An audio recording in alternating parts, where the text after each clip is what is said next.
Hello and welcome to another quick tech tip with the Bearded Tech Guy.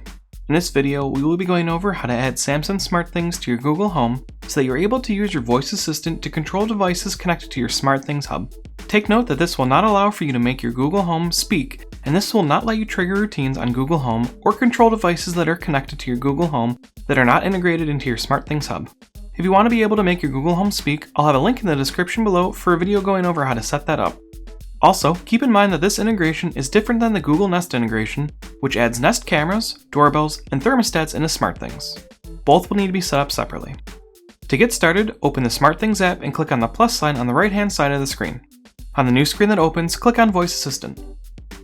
From here, click on Google Assistant. You should see in blue text under it the words Connect to SmartThings. If it says Connected to SmartThings in gray, then you are actually all set already. Clicking on Google Assistant will open the Google Home app, where you will need to log in your SmartThings account. You will be prompted for two-factor authentication if you have it set up as well. Once logged into your SmartThings account, you will be presented with a page to authorize or deny Google access to your SmartThings account and its devices. Click on Authorize to move forward. Doing so will link your SmartThings and Google accounts together. This will take a few moments. Once completed, you will be presented with a list of devices that are now controllable through Google. You can take this time to select devices and assign them to rooms now, or you can do so later. I personally find doing it right now to be the best way, as doing it later on will be a bit more time consuming as you have to click through a bunch of screens. It is important that you assign devices to rooms, such as lights and switches, as this will allow for you to control devices without saying the room name. For example, in my kitchen, because all of the kitchen lights are in the kitchen Google Home room, along with my Google Nest Hub Max, I can just say turn the lights on or turn the lights off, and all of the kitchen lights do so. And this is the case for any other room with a Google Home in it. I have actually run into problems before, where if a room did not have a light assigned to it, and I asked Google to turn the light on or off, it did so for the whole house, which was pretty annoying. With all of your devices added to rooms, you can click on the X at the top left-hand side of the screen to be brought to the main page of Google Home. Here you can scroll down to see all the different devices and interact with the different devices if supported through the Google Home app. Some devices will work through the app, while others are only controllable with your voice. Having this integration set up will allow for you to include devices attached to your SmartThings hub within Google Home routines.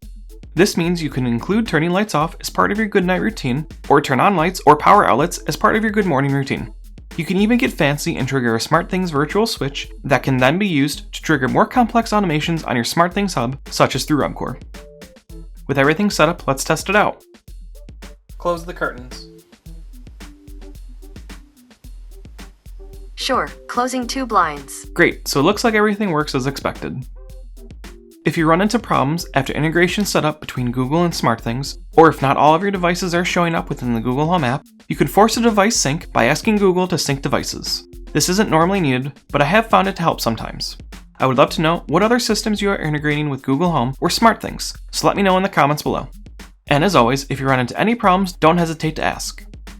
If you found this video helpful, make sure to give it a thumbs up as it helps the video perform better within the YouTube algorithm. And if you aren't already, consider subscribing to the channel and enabling notifications when the first know when I release other smart home and tech related videos.